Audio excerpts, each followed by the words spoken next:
සුබ දවසක් ඔයාලට. ඔන්න මං අද මාළු ඇඹුල් තියල් එකක් හදනවා. මුලින්ම බලමු මේකට අවශ්‍ය කරන දේවල්. මාළු, ලුණු කුඩු, අඹරාගත්ත ගොරකා, ගම්මිරිස් කුඩු, කුරුඳු පොතු, රම්පේ, කරපිංචා.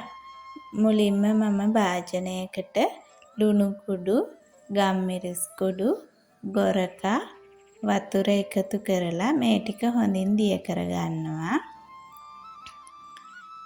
මේ ටික හොඳින් දිය වුණාට පස්සේ මේ මිශ්‍රණය පැත්තකින් තියලා මම ඇතිලියක් අරගෙන මාළු කෑලි ටික අඩියේ ඇලෙන්නේ නැති වෙන්න මේ විදියට කරපිංච කොළ, රම්පේ, කුරුඳු පොතු ටික එකතු කරගන්නවා.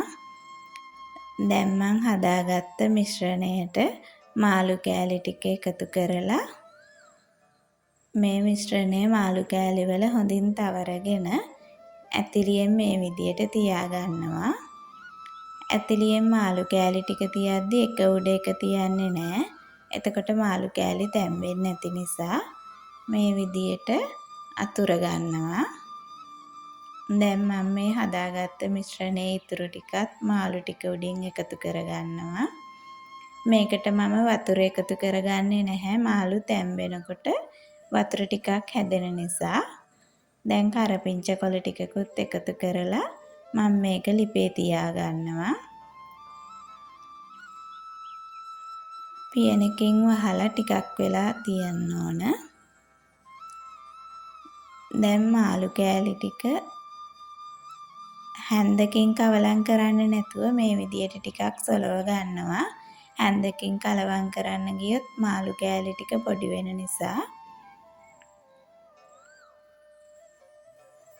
පියනකින් වහලා තවත් විනාඩි 10ක් වගේ යද්දි මාළු ටික තැම්බිලා තියෙන්නේ.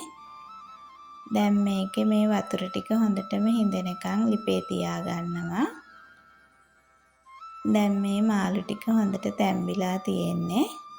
මම මේ විදියට පිළිගන්වනවා.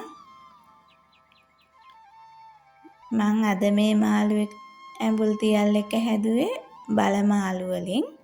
තවත් මාළු වර්ග කීපයකින්ම මාළු ඇඹුල් තියල් හදන්න පුළුවන්. මේ වගේ තවත් වීඩියෝ එකකින් නැවත හමු වෙමු.